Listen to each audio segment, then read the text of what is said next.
and welcome. It's Leora here from Womankind, and well, wishing you a lovely warm welcome to another in the series of Cyclical Living Unwrapped. And it's where we're exploring the gifts and challenges of cyclical life, and with experts in the field of menstruation, of perimenopause and cyclical living. So here is a gorgeously warm welcome to Julia Davis. Hi there, Julia. Thank you for having me on. I'm looking forward to our conversation. Looking forward to hearing. Yes, you've been in the cyclical world for a while, haven't you? So yeah, very long time, and yeah, it's something that I like to do daily with my yoga students as well. So just to let you know, Julia is founder of Yoga Teachers Forum, which is an organization providing continued education opportunities for yoga teachers.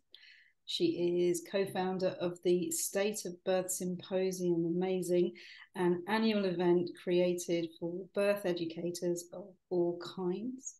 And she is co-author of Circle Holding, a practical guide to talking and listening circles. And busy life in Julia's world. She runs trainings for yoga teachers, including perimenopause yoga facilitator training and yoga Nidra and circle holding. And also, she teaches and runs the Finchley Yoga Studio in North London. I'm exhausted. Just reading that. I'm actually not. You do amazing work in the world, Julia. Thank you. It's lovely to be sharing that. And we'll hear more from you later about your work. So we're going to dive straight into this beautiful world. And we've spoken for years, haven't we, about yeah, I think you were one of my first touchstones. Because we don't live far from each other, and I was like, where can I find somebody who's actually living this life that I'm living where I am? And we spent hours chatting in my garden years ago. We did about living. So, okay, let's have I'd love to know what your summer superpower is, what you feel your summer, your ovulatory superpower.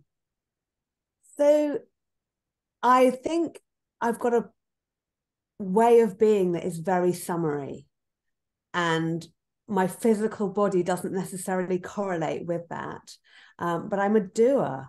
And so, I mean, you read all the things that I do, and so I really enjoy doing, which is very summery. I love, being in the middle of projects and working on projects and doing that kind of thing. So, and being with people.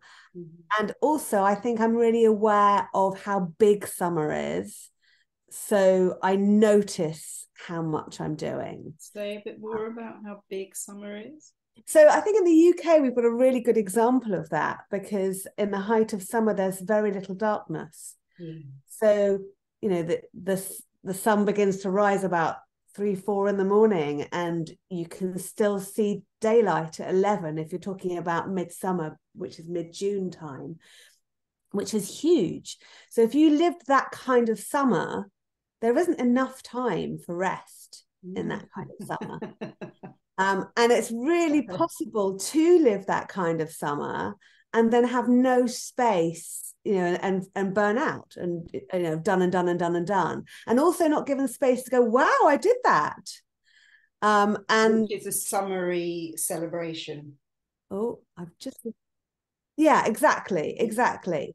So I think it's, that's something that I've learned. So I love summer, but I'm learning to enjoy summer more, and recognize what summer brings. And also there's the whole summer being heat and a little bit overwhelming. And so knowing that in hot climes, other than the UK, we don't have enough heat to regulate ourselves. Really, it's very hard to regulate summer in the UK because you never know when you're going to get a rainy day. So you think, oh my goodness, I've got to make the most of this summer.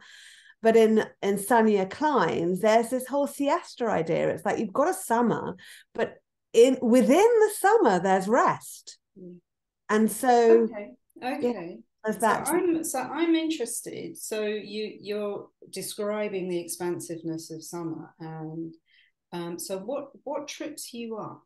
Because you brought in, there's little threads there of what can become a challenge in summer. So what personally trips you up in your what trips me up is choosing to do too many things, filling my diary, also beginning things that I don't end as well. I think I've got a chronic health condition, so I've had to learn how to manage physically with my summer, and that's part of my physical practice. So I think I'm getting better at that. And also I have sometimes I ignore that as well. Sometimes I'm like, actually, I will deal with the ramifications of living my fullest summer. Yeah. So I guess trip ups is where do I hold on to summer and where do I let go of summer? So it's knowing when to hold on and when to let go. And I don't find it so easy to let go. Or sometimes I'll let go of summer. So I'll decide not to do something to preserve my energy. And then I'll go, well, why didn't I do that? You know, I'll regret. Yeah. I guess as you're talking, I'm interested to get a picture of the length of your ovulatory summer. How long does that look like for you? So I'm in perimenopause and I'm also taking HRT. So I don't have that compass anymore. And it's a conscious choice based on my body and my life that I've made. Unlike when I was put on the pill at the age of 14, that wasn't a conscious choice that I made. However, I had many years of cycling without anything else. Yeah. And in that, I would say I had a very standard cycle. So I had a very standard 28-day cycle for a number of years that went down to a 26-day cycle and went up to a 31-day cycle. So that is a very, very small margin to be playing around with during the heightened years. And I would say I had two peaks in that time, and the two peaks were ovulation and pre-bleed. So it was interesting. So you might think of things in terms of an archetypal summer, having that period of summer, but actually I would say I had two peaks, and they were really clear peaks, and they were emotional peaks, physical peaks, sexual peaks. Like they were really clear, and one was ovulation and one was pre-bleed. So I guess I got a nice down, and then I was very quick into spring as well. So my physical winter was not long, and it wasn't very pronounced, but I had a very, very clear need for winter practices. Well, we will come to your winter. We're holding summer, but now I'm much more in tune with the seasonal summer. I'm much more in tune with the lunar summer. So I was on a holiday and I couldn't see the moon. Well, there was a new moon, but I seek out the moon even when I can't see the moon. I'm seeking out the lunar cycle because that'll help me regulate. I'm much more in tune with the daily cycle. I'm looking for cycles everywhere because my body, in the way that it used to, doesn't provide those cycles. And actually, even when it used to, it provided a much stronger summer than it did anything else. Okay, so that really was and that drives you. As you describe yourself, you are a natural summer woman. Yeah, I speak a little bit faster than I should. I'm a should. We thank you for speaking fast. I'm not a quiet person. I'm not a wallflower. That's for sure. Yeah. So, which is a wonderful thing for the world. Thank you. Thank you, Leah. Okay, so so this can be kind of a two-pronged question. So you describe the all these possibilities in your summer and how you harness them and you use them and you bring them into the world, and what can trip you up. So what supports your autumn self? So having a think back to when you were cycling as you previously were, or now as you're touching into cycles in a slightly different way, how you recognize that autumn So person in when yourself. I still count my days. Yeah. So I know that I'm day 16. But I mean I know that it still has relevance to me, but I understand how it has relevance to me. When I was cycling regularly, there was day 23, 24, and 25. It depended which one. And they would be like my inner critic warning days. Okay. So, and when I learned how to notice them, I was much more accepting of who I was then. Now in perimenopause, also, I know I've read huge amounts of literature around perimenopause. I'm around people talking about it the whole time, and I'm aware that that autumnal frustration feeling, whatever it is, can rear its head whenever it chooses to. Yes. Now. Yes. That's the beauty of perimenopause. Absolutely. So I don't have I don't, the maps. There's a musical, and in the musical, the mother has a song. Actually, and the song is "Does anyone have a map?" And actually, it's about parenting. It's like, does anyone have a map? Can anyone give me a map? And in our cycling years, we have, some of us are lucky enough to have a map, some of us don't have a map. I know people in their cycling years, in my own family, who don't have a map, but I had a map. My map was lovely. For a few years I had a great old map there, and now I'm like, okay, nobody has a map in perimenopause. I don't have a map anymore, but I do have those years of cycling that help me recognize the cycles that are challenging. So what I'm hearing is the awareness is your support. Is there anything kind of tangible or that you would do for yourself that supports you in to that? be honest, I love these strands of autumn coming in perimenopause. I mean, I do love autumn. Like, autumn is a relief. Like, the external season of autumn is a relief for me. It's my favorite season. It's the most colorful season. It's the most interesting season.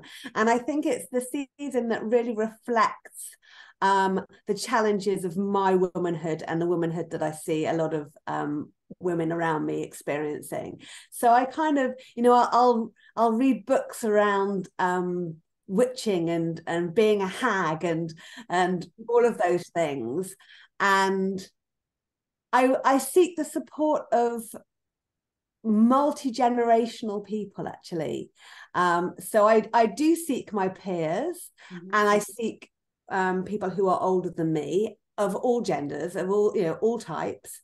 And I think that there's a really important aspect to being surrounded by peers and people who are just beyond where I am.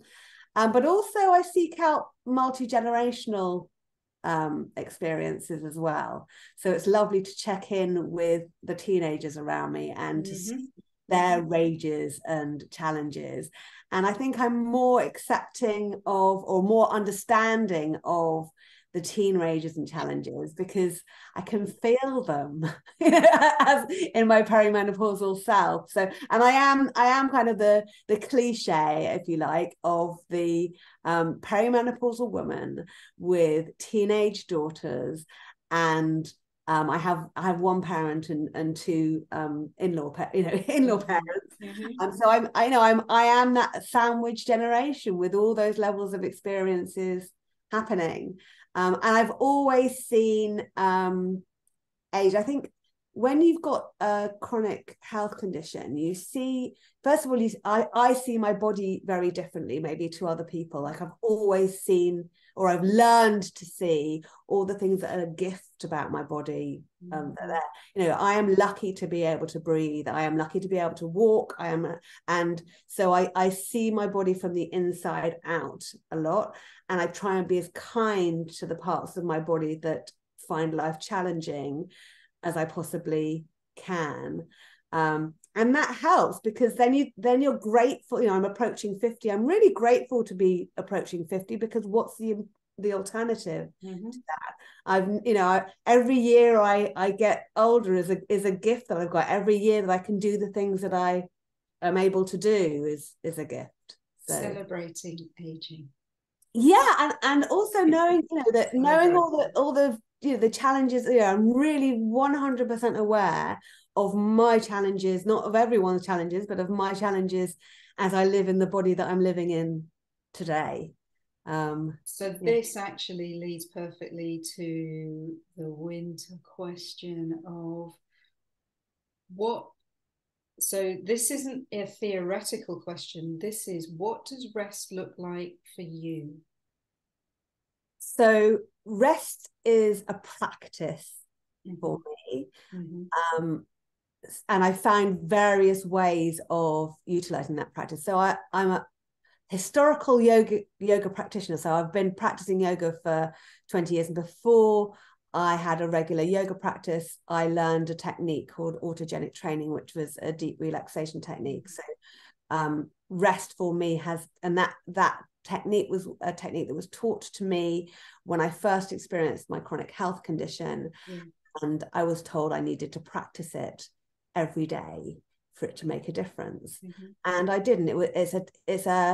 So many people have a 20-minute meditation practice. This is a 20-minute relaxation practice. I'm not religious in any of my practices now. Actually, I'll practice what I want to when I want to. I've never had a time of day that works for me. Because I've never had a life that's been structured. So it might be that I do a practice like at a time, any time of the day or night or evening, I'll choose to do a practice. I have a dog now, so relaxation is walking with my dog. I walk so slowly that I can rarely find, I do find people who stop and look at the birds and the flowers. But there's a tree actually that I'm looking forward to becoming autumnal that's near me. And I'll often do a daily walk and I'll notice that tree starts green and then little bits of color come in, and then I notice the colors changing, and then I notice the leaves falling. I'm looking forward to that practice. Nighttime, I've learned that sometimes sleep is easy and sometimes sleep isn't easy. And sometimes I will do a relaxation practice to take me back to sleep. And sometimes I've been reading a great book and I might spend an hour doing that, which might not be the best choice to make. But I've let go of there being a regimented choice to make. It's like I can do what I want. I hear such clear autonomy with your rest. It's like there's no rules. There don't have to be rules. It's what works for you in the moment. And that is just such a wonderful, wonderful message to get out there. It's like we can be so held in rigidity when it comes to, well, I must rest. Well, that ain't restful. I also have very, very clear physical markers that tell me when I need to rest. And I understand the ramifications of not recognizing those markers. And I think if you don't have those physical markers, mental markers of exhaustion are less easy to map if you're not following a map. So absolutely, if you meditate every day, you will notice your markers. If you have a daily practice, and some people need, there are people who so I'm in the world of yoga, I am self-employed, and there are people who teach other yoga teachers how to have a regimented way of marketing what they do. And they you have to have a plan, and you have to have your year plan, and you have to do this. And I'm not like that. I'm like, I throw things out when they feel like it. If I feel like writing a message to people, I'll write a message. If I feel like posting that, I can't, I can't be constrained. I don't really like rules. I've seen rules, and I've seen so many rules made by people that are not equipped to make those rules, that I think somebody called me an anarchist. A yoga anarchist. Well, And that we doesn't need more mean of you around. that rules definitely work. So if you have, if you have if you're the kind of person that can know that at X time every day you're going to do your 20-minute meditation, or X or whatever it is, like that, there's lots of beautiful practices, journaling practices. So writing your gratitude before you go to bed, reading it in the morning, sitting down doing a 20-minute meditation with a theme. I love free flow meditation. I love themed meditation. These are all practices that I know and love. And there have been times in my life when I have been strict with myself around them. But okay, so I'm just asking, did you find that, what do you find more restful, being free flowing or tapping into the more regimented? being free flowing. Okay. Now, there's really, that's the answer to that question, is what does rest look like for you? Your need to free flow is what I'm hearing. It is. Having said that, I have done 365 days in a row of meditating for 20 minutes a day. I have trained in autogenic training. I have trained in yoga nidra. Those are practices that have been a lifesaver for me over years. So I think it's like artists. You look at an artist's work and you think, wow, that's amazing, that's so free, that's so easy. And then you look back and you look at the training they did at art school and the work that they did to get there. And I'm nearly 50. I've had a lot of years. So I think I've got to the stage where I can make those choices. And that comes with perimenopause as well. This is the time of life to start saying, I'm going to do things my way now. It's really important. And isn't it great when you've been a cyclical liver that you I mean, for me, I'm a reasonably, well, mid to late perimenopause person. I was cycling very regularly at 45 with no real signs of perimenopause. But like, the road is long in perimenopause. It is a long, long road of growing freedom and trip ups. And a lot of unknown. Just a huge amount of unknown. Yeah, too right. And I think it's interesting when you've got teenagers going through it, because it is an unknown and it is scary. And I think about the fear of doing things. And it's funny when you're somebody who presents as confident, no one can imagine that you have the same fears as everyone else. But I absolutely do. I think, oh my goodness, am I going to take that step? There was my I mean, this is a very privileged thing to say, but my daughter went water skiing and I didn't.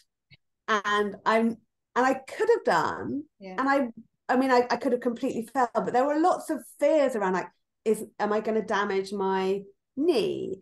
Am I, like, it was more around physical limitations, and am I going to hurt myself? A lot of my physical things is like, if I do this, am I going to hurt myself, and will I be able to recover? So that, okay, so this leads quite beautifully into spring, which can be such a vulnerable time, and you're describing that your daughters are in the spring of their life, and there's a lot that you are touching spring in really precious ways at the moment. But for you, within you, what would you say the challenges either were in your spring? or how you recognize spring now? What's most challenging for you? So I think I've got a spring personality. You know, you kind of look at people and you think, like my brother won't mind me saying, he was born 40. I mean, he's now over 50. He was born 40. He was born with like gravitas. And I don't have that gravitas. I think that I've got a bit of teenager in me. And so I don't think I'm ever going to lose the vulnerability of teenagedom and the boldness of teenagedom. I think I've got that in abundance. Okay. And actually, I'm still cycling in whatever way that I am, but I have a tendency to full throttle into spring. Absolutely full throttle into spring. Yeah. And then I'll have the feelings of vulnerability that go with it. It's almost like I'm like a full stop. There are things that I'm too scared to do in spring, and then there's things that I'm like, I'm just going to go blindly into spring, because if I open my eyes, I might not do it.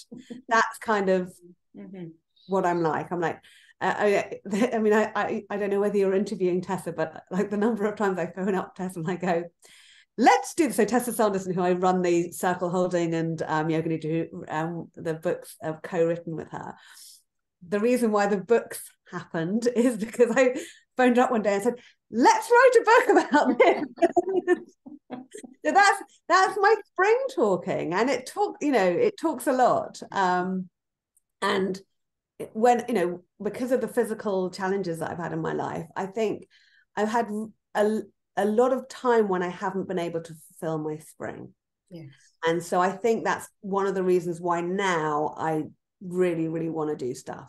And I think that's really true of many women in perimenopause, is that there are trip-ups that happen in our younger lives, and there are responsibilities that we're holding, and we want to hold those responsibilities, and we also resent those responsibilities.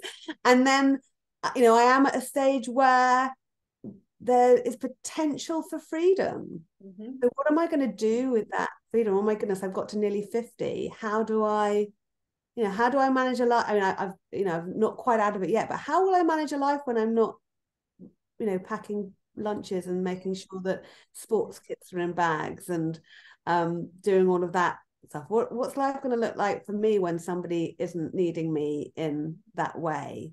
I tell you what I'm hearing as well is that yes, this perimenopause time, we are reflecting back and think the challenges that we've had over life, and it can push us into being out in the world in a different way. But do you know what excites me is that what happens after menopause? What happens after menopause in second spring, and seeing our colleagues around us and seeing people around us who step into the world in an even bigger way. Yeah, that actually is less possible in perimenopause. Absolutely, we are still stuck in the mud. We are stuck in the mud, and we're trying to lift our legs out. It's interesting because I work with Jane Dancy, the Perimenopause Facilitator training I run is with Jane Dancy, and when we started it about quite a few years ago now, what we wanted to do was kind of bookmark perimenopause, and I was like, I want to be a bleeding woman doing this, because people forget there's an amnesia that occurs after a bleed, and I want to be there because this is for bleeding women. This is for people who are still experiencing their cycles, so that they can go into perimenopause in a really conscious way. And Jane was kind of coming towards the end, and it's like 3 or 4 years down the line now. So she was very much like on the cusp. And she's like, I'm not going to say I'm postmenopause. I'm not ready to say I'm postmenopause. And then very recently, she did a little live in the Yoga Teachers Forum group, and she said, I'm a postmenopausal woman. And I was like, she's there. Exactly. But like, even like you can be years post bleed and not know and not feel ready to claim that. I think if you're like me and you and we've been living this life for years, we are really like the most important thing for me as I live my life is to be able to consciously walk through my cycles. And I wasn't given the opportunity to do that with coming into my fertile years. For whatever reason, that didn't happen for me. So now I'm like, let's see these markers, let's own these rites of passage.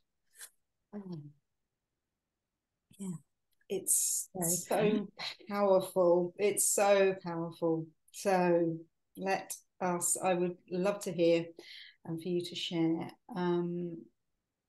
where we can find your work, Julia. Where can we find you? So right now you can find a lot of my work on yogateachersforum.org. So that's the website that goes alongside the Yoga Teachers Forum Facebook group and all the trainings that I run there. So they're very, very relevant to people who are coaches, yoga teachers, body workers.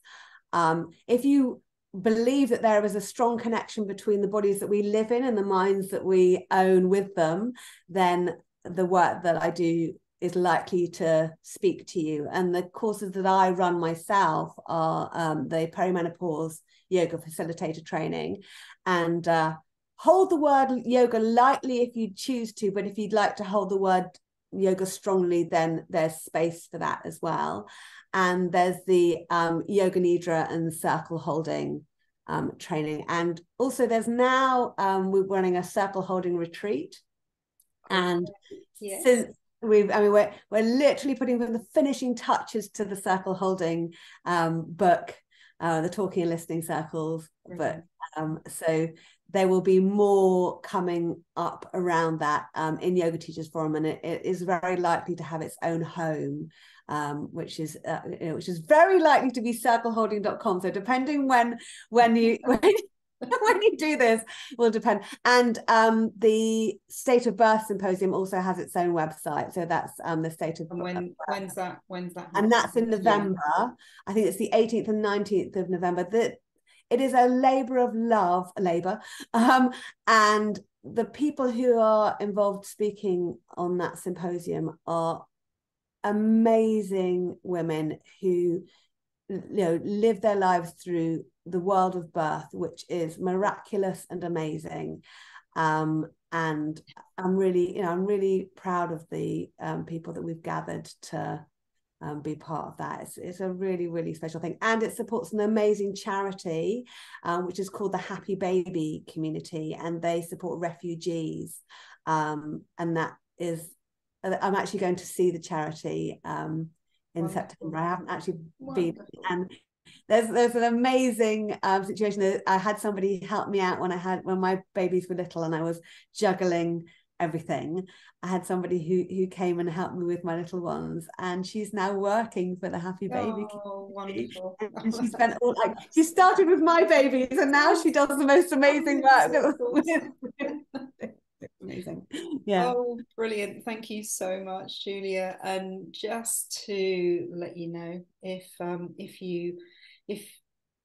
all the talk of cyclical living really is stoking your interest, then in a season's work and navigating perimenopause, you might enjoy our free workshop that is coming up on the 4th of September at 7 o'clock, should I say, UK time. It's a free 90-minute workshop, and there will be a recording if you can't make it to the live. And there's also going to be a really special party bag to take away with a gorgeous visualization. Really lovely for when life gets overwhelming. And you can go to woman-kind.co.uk for more information. And that's also going to launch our new self-directed online course, Perimenopause Unwrapped. And if you head to woman-kind.co.uk, you can get more information on that too. So thank you so much again, Julia. It's been a joy as ever, and we'll see you soon. You're really welcome. It's been lovely speaking to you. Thanks, Julia.